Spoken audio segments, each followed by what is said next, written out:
to implement these accords. And the accords, I would like to remind you, concerned including the provision of unalienable rights, human rights, in particular the rights of the Russian-speaking population to speak their native language, to teach their children in Russian. All this was not just undermined, but it was banned by law.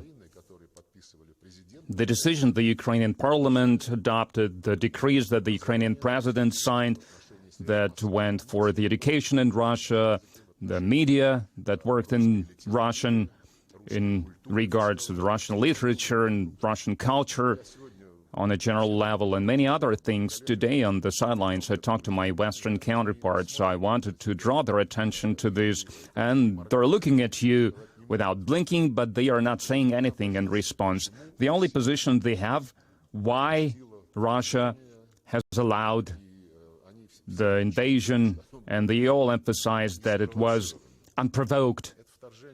This invasion reflects the reaction to the war that the West was preparing for many years, and that's why it was arming the Ukrainian regime. And I would like to remind you that they took power as a result of armed coup d'etat. So the Bali formula, that a thing of the last year, of the past, a lot of things became clearer, and not only to us, because we knew about it since long, but to all those who really want to investigate what's going on.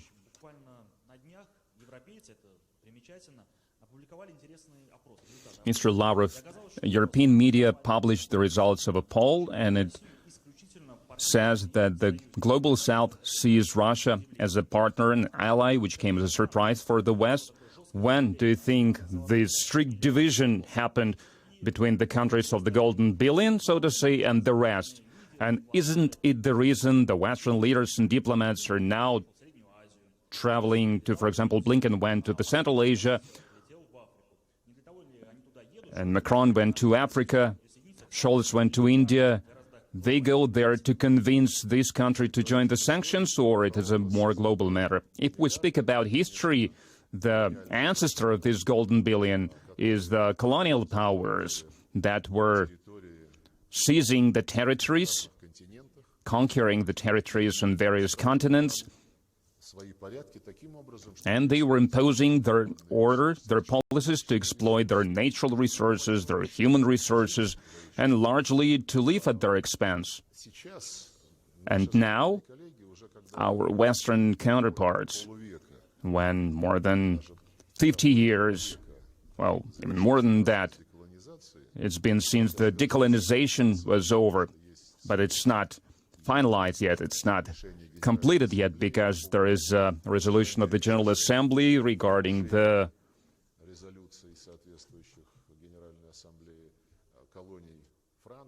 that there are still French colonies, British colonies that violate the decisions of the General Assembly, and we also continue to work. In this regard, we will try to make sure that the UN decisions are implemented. Unfortunately, the West did not drop its neo-colonial habits, its neo-colonial aspirations, everything that is being done now to subdue the global economy, to make it work for the interests of the West. It's a neo-colonial instincts, neo-colonial practices. These are sanctions. Many members of the G20, many developing countries were talking about as being harmful for the global economy, for food security, for energy security. And I'm talking about the attempts to manipulate the prices on the global markets.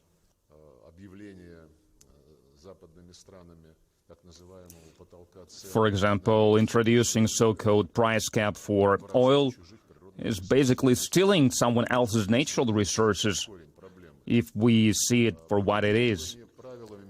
Manipulating the rules of the global trade, including the norms and regulations that are still existing within the World Trade Organization, and many other things as well. Yes?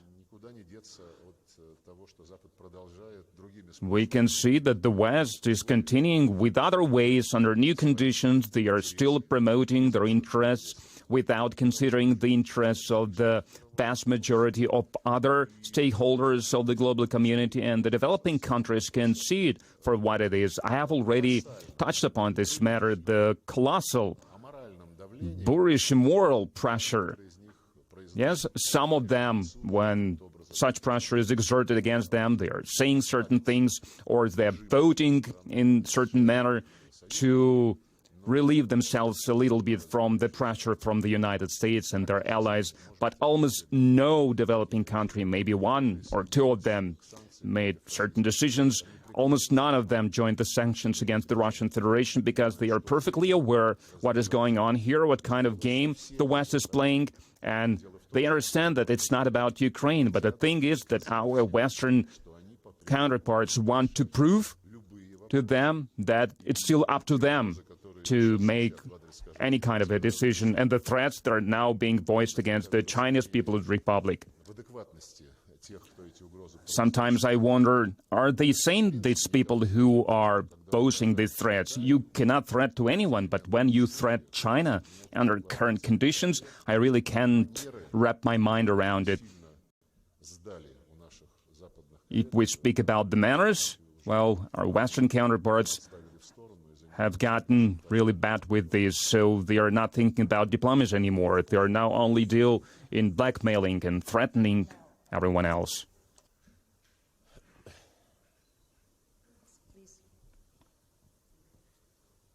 Mr. Lavrov, this is Srinjoy Chaudhary. Excuse me, and please use the second mic for interpreters. Okay. Thank you. Mr. Lavrov, this is Srinjoy Chaudhary of Times Now Network. My question is, this war this has gone on for 1 year.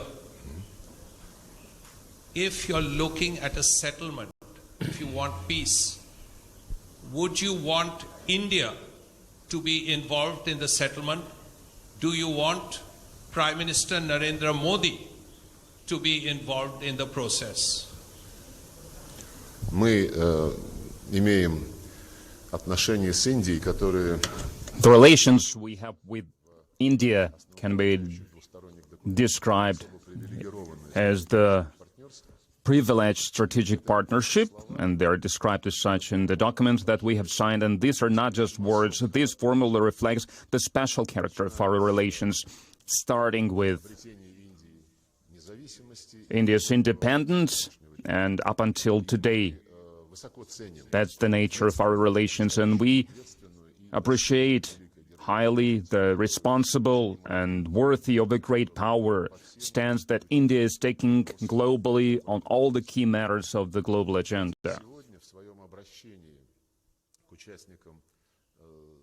And today, when addressing the participants of the Foreign Minister meeting, President Modi, I think he presented balanced and responsible position of the country as the president of the G20. And in this address, he was not just speaking about some isolated individual situations, because the West is trying to divide the geopolitical picture into individual episodes. But in the address by Mr. Modi, he gave the assessment of the situation across the globe in general terms, and I completely share it. I think it has already been published, so you can familiarize yourselves with it. As for the assistance and resolving the crisis, on many occasions we have publicly stated that we have never refused to listen to serious suggestions that are made out of the sincere willingness to find a political resolution. One more time, I would like to remind you, when we are called to start negotiations, I do not remember anyone from the Western colleagues or from anyone else from any other countries talk to Ukraine to call them upon starting, to call upon them to start negotiations. And I think there is a certain